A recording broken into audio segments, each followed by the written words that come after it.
अस्सलाम वालेकुम स्टूडेंट। इस लेक्चर में हम डिस्कस करने जा रहे हैं homogeneous equation of second degree in two variables. ठीक है, अच्छा, इसको समझने के लिए हम थोड़ा सा लीनियर इक्वेशन पे दोबारा से आएंगे।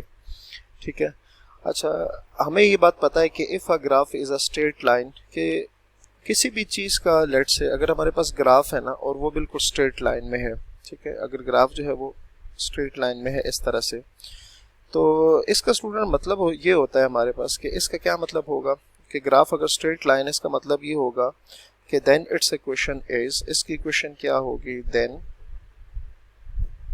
It's equation is a linear equation, a linear equation in the variable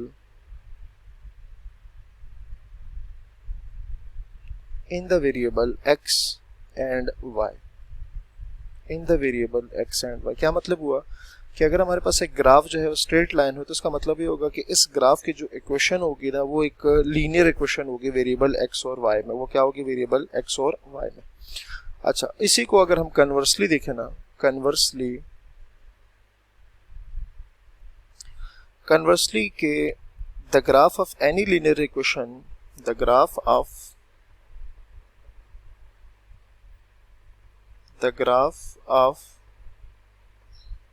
any linear equation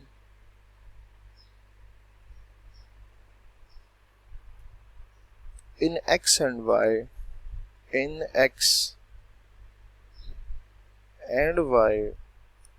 is a straight line,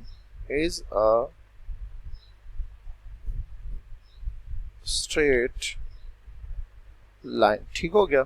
मतलब उसी बात को हमने रिवर्स कर दिया और इसमें कुछ भी नहीं किया कि अगर हमारे पास ग्राफ होगा स्ट्रेट तो उसका मतलब ये होगा कि इसकी जो इक्वेशन होगी वो एक लीनियर इक्वेशन होगी इन वेरिएबल x और y में, और उसी तरह अगर हमारे पास एक लीनियर इक्वेशन x और y में होगी तो उसका ग्राफ क्या होगा, स्ट्रेट लाइन होगा। ठीक होगा, यहाँ तक तो ये बात आपको क्लियर हो जानी चाहिए।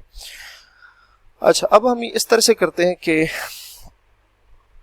हम लेट कर लेते हैं कि हमारे पास दो स्ट्रेट लाइंस हैं।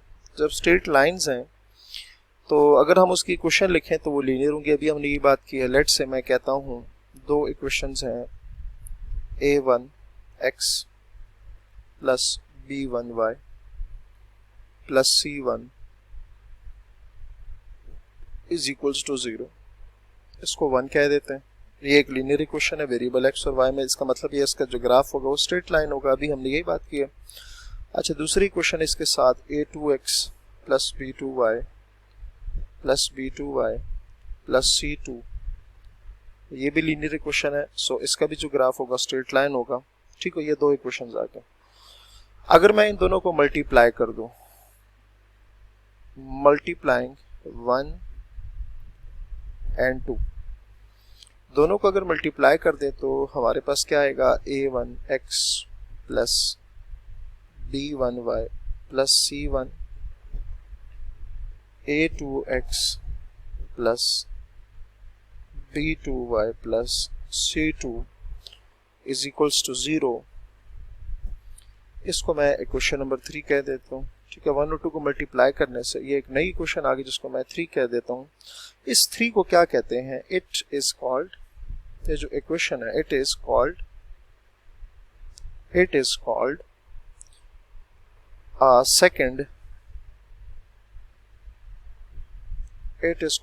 second degree equation,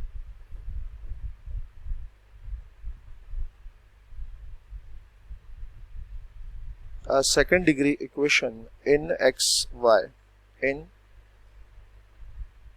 and y। ठीक है, इसको हम क्या कहेंगे कि दो लीनियर इक्वेशन को मल्टीप्लाई करने से एक नई इक्वेशन आएगी। ठीक है, अभी यहाँ मैंने मल्टीप्लाई उस तरह से किया ना, मल्टीप्लाई करना तो a1x और a2x बनेगा, a1 a2x स्क्वायर बनेगा, तो second degree equation in variable x and y होगा। ठीक हो गया, इसको हम क्या कहेंगे, second degree equation in x and y। ठीक हो गया। उसके अलावा इसको हम एक और चीज भी कह सकते हैं कि equation 3 is called equation 3 is called, equation 3 is called joint equation. Equation 3 is called joint equation of the pair, joint equation of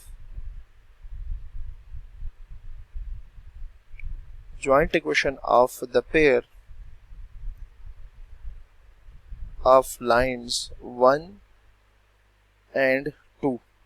ठीक है, क्या कहा कि जब लीनियर इक्वेशंस को हम मल्टीप्लाई करेंगे तो उसको हम एक तो second degree equation in variable x and y भी कहेंगे, और 3 को joint equation of the pair of lines 1 and 2 कहेंगे। ठीक है, दो नाम होंगे, उसको एक सेकंड डिग्री भी कहेंगे और उसको क्या कहेंगे, joint equation of the pair of lines 1 and 2 भी उसको कहेंगे। ठीक हो गया बात। अच्छा, इसी तरह on the other hand on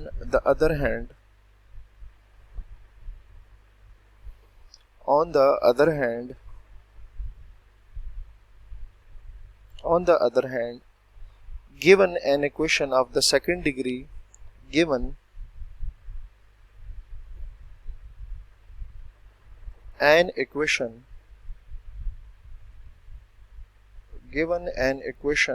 of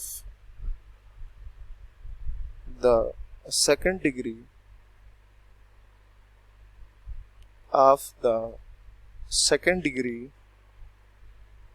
in x and y, say ax square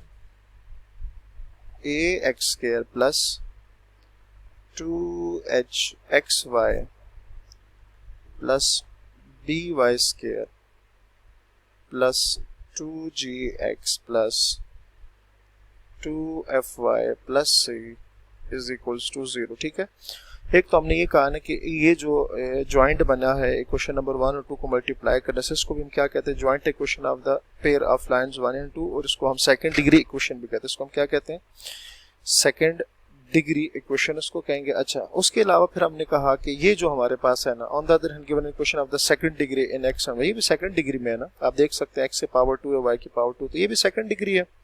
ठीक है, ये भी क्या है, सेकंड डिग्री है। इसको लेट से मैं कह देता हूँ इक्वेशन नंबर 4। ये हमारे पास क्या आ गया, इक्वेशन नंबर 4, और यहाँ पर साथ कंडीशन ये है where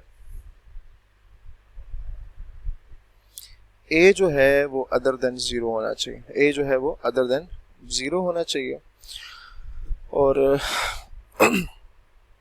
represent equation of a pair of lines if 4 can be resolved into 2 linear equation। अच्छा, अगर हम इसको रिजॉल्व कर दें 2 लीनियर इक्वेशन में, तो हम इस 4 को फिर क्या कहेंगे कि ये हमारे पास क्या है, रिप्रेजेंट कर रही है पेयर ऑफ लाइंस को। तो वो इंशाल्लाह हम नेक्स्ट वीडियो में डिस्कस करेंगे। अपना बहुत सारा ख्याल रखिए। अल्लाह हाफिज़।